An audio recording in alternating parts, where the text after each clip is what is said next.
Hello and welcome to It's Only Electric. This is the Nio EL8, the flagship SUV from the Chinese brand Nio. And I'm at a press event here in Stockholm, and this will be a short introduction of the car, a short test drive. I have a very limited amount of time, so let's start. This is a big car, measuring 5.1 meters in total length with a wheelbase of 3.1 meters, curb weight 2.5 tons. So it's big, has a big exterior, and there's a big reason for that. It's a 3-row car with 6 seats. So it's a 6-seater. There's not that many 6 or 7-seaters out there yet on the electric market. You have the EV9, for instance. This is one of few. We're gonna check the interior very soon. When it comes to power, this is a all-wheel drive car, dual motor setup with a more powerful 300 kilowatt motor here at the back, induction motor at the front, 180 kilowatts, permanent magnet motor, combined output 480 kilowatts, 652 horsepower, 850 newton meters of torque. 0 to 100 in 4.1 seconds, top speed 200 kilometers per hour. So the same drivetrain as the EL7, for instance. It's the most powerful one. Plenty of power, plenty of speed. I mean, 4.1 seconds for such a big and heavy car, that's impressive. You will recognize a lot of design elements from Nio's other cars in the lineup. For instance, the flush glass design to the pillars makes the car look a bit more premium, exclusive, and also lower the air resistance. At the front, you have the X design face with the daylight running lights at the top, separated from the headlight unit that's down below. Very sleek, very sporty. I like the fronts of the Nio cars. Running on the big wheels, 265/40 all around, Eco Contact 6 tires from Continental. New, updated, big Brembo brakes, gives you some extra braking power. When it comes to range, this has the big battery pack with a gross capacity of 100 kilowatts, net capacity 90. It's a NMC battery pack delivering up to 510 kilometers of WLTP range. If you go for the smaller battery pack, you will end up with a range just below 400 kilometers. The gross capacity of that one is 75 kilowatt hours. Charge port placed on the right front fender. One update is the charge speed. The big battery pack can actually charge with up to 240 kilowatts of DC charging. That's if you find a DC charger that can deliver 660 amps on a 400 volt system. Not every charger can do that, so keep that in mind. Charge time, when you find the charger, 10 to 80%, 24 minutes.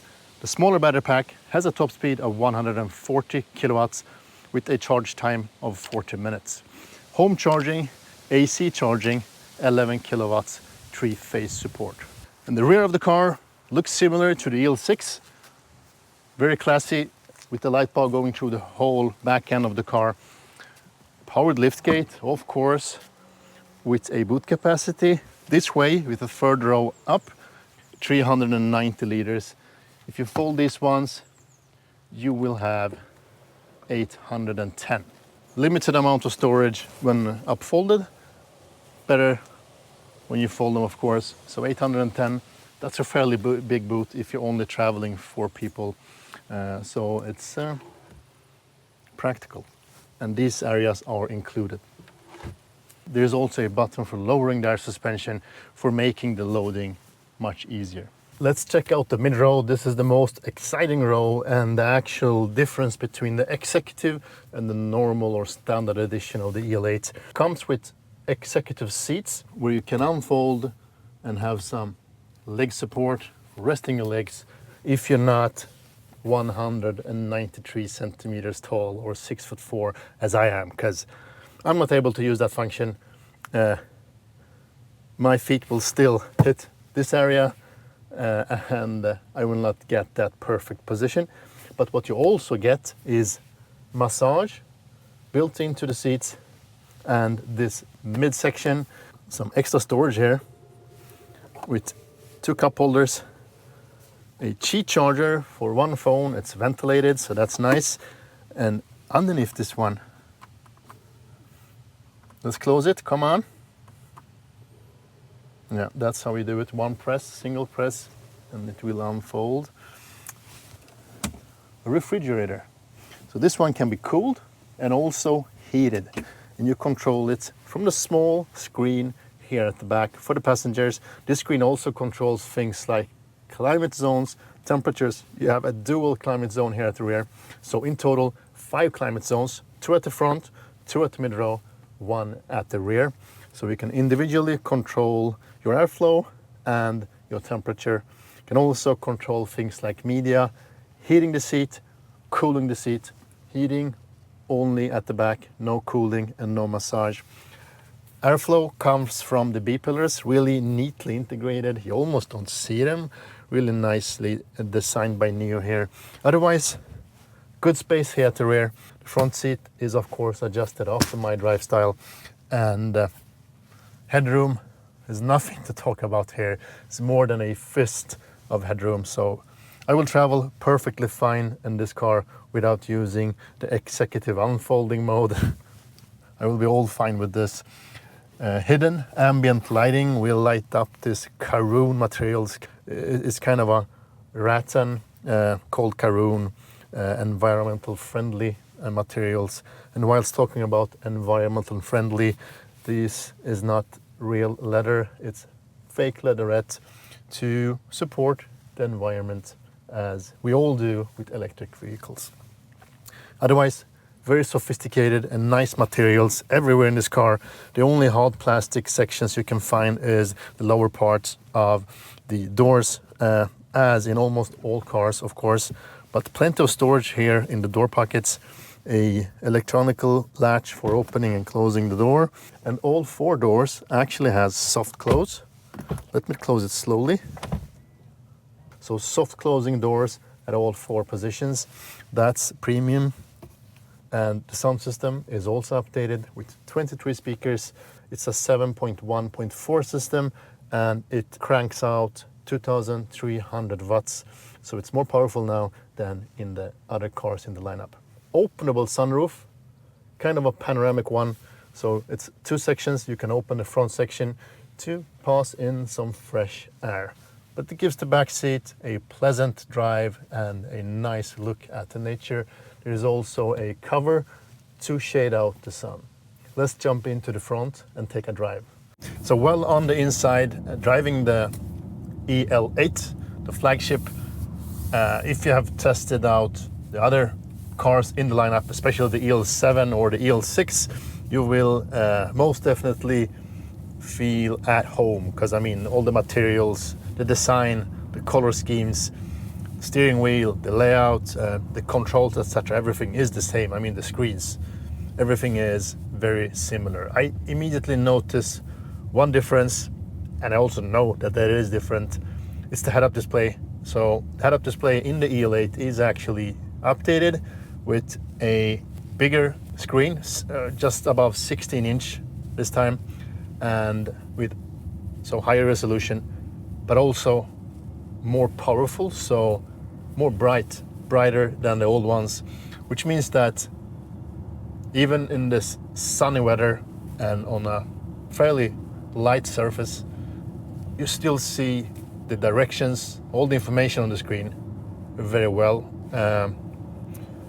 My latest test I did was with the Zeekr 001, and that car actually complained a bit about the brightness of the head-up display. In this case, very bright, very easy to follow, so a nice update. The mid-console looks and feels the same as in the other cars in the lineup, and you have a Qi charger, 2 adaptive cup holders.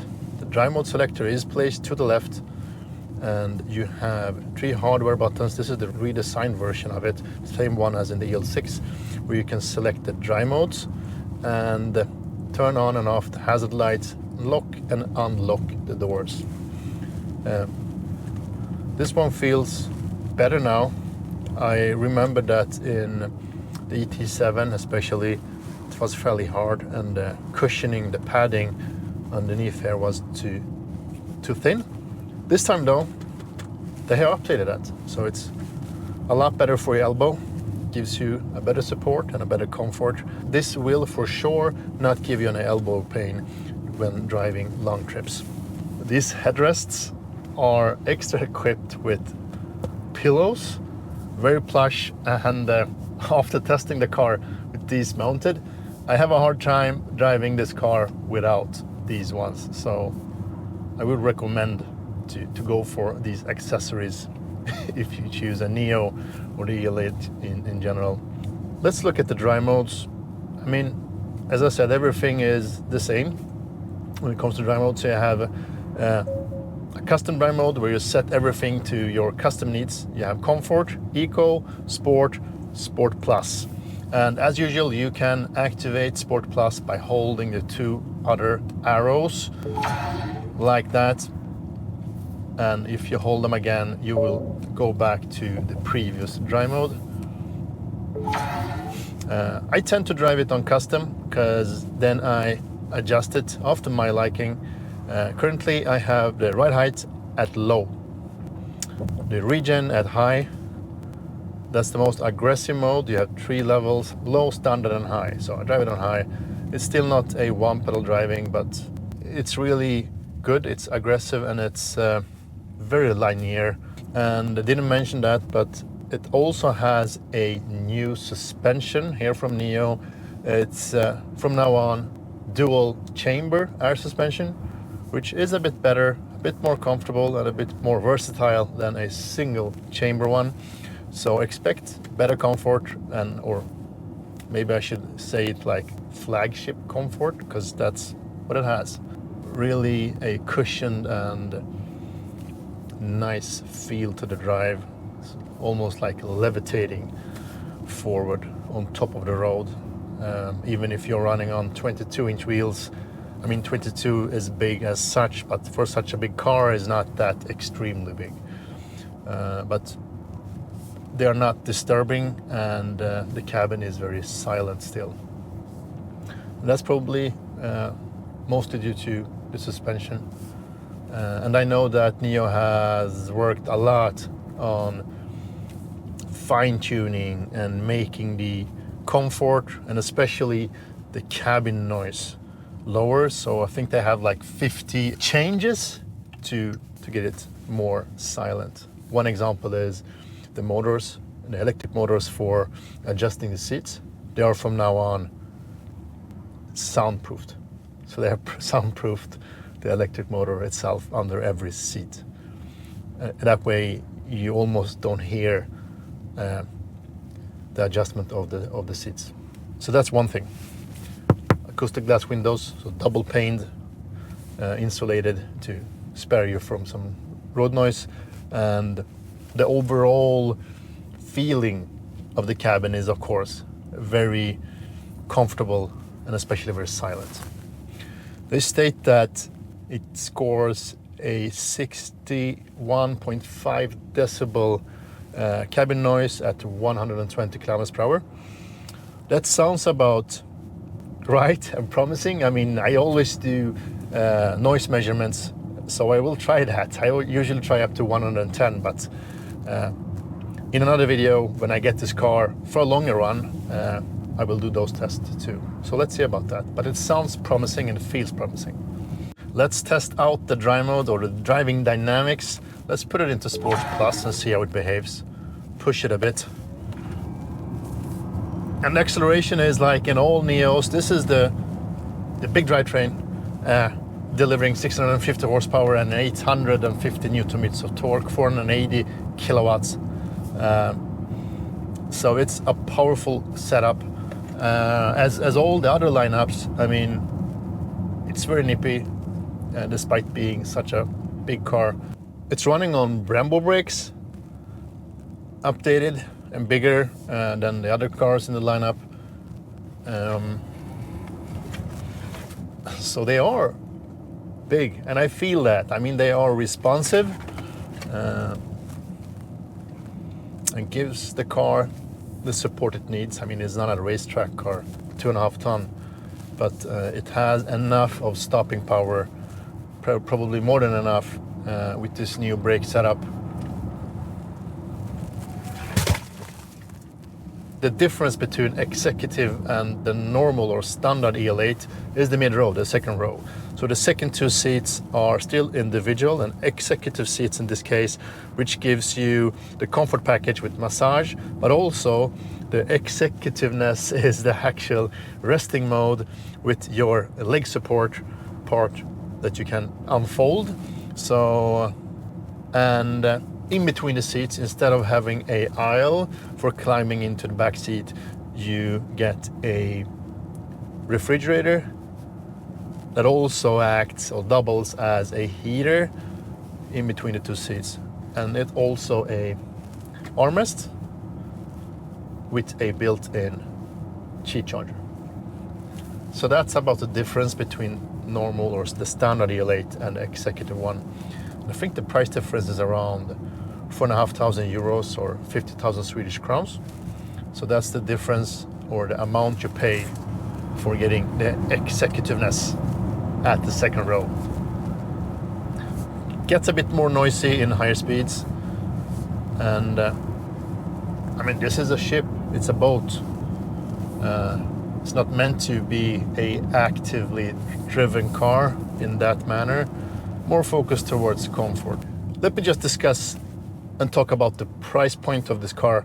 The EL8 is, as I said, the flagship and the most expensive car in the lineup. This will be a tough nut to crack, especially on the Swedish market. I don't think this is the easiest car to promote and sell here. There is other options that brings you the same functionality, but maybe not this kind of premium quality or feeling when you drive it. But still, price points in Swedish crowns. I don't have the European prices yet, or Euro prices. I will post them on the screen when, if available. But without the battery pack, the standard version costs 999,000 Swedish crowns, so 1 million flat. And that's without any battery pack. Then you need to add on the subscription of a battery, 1,800 crowns per month or 2,999 crowns.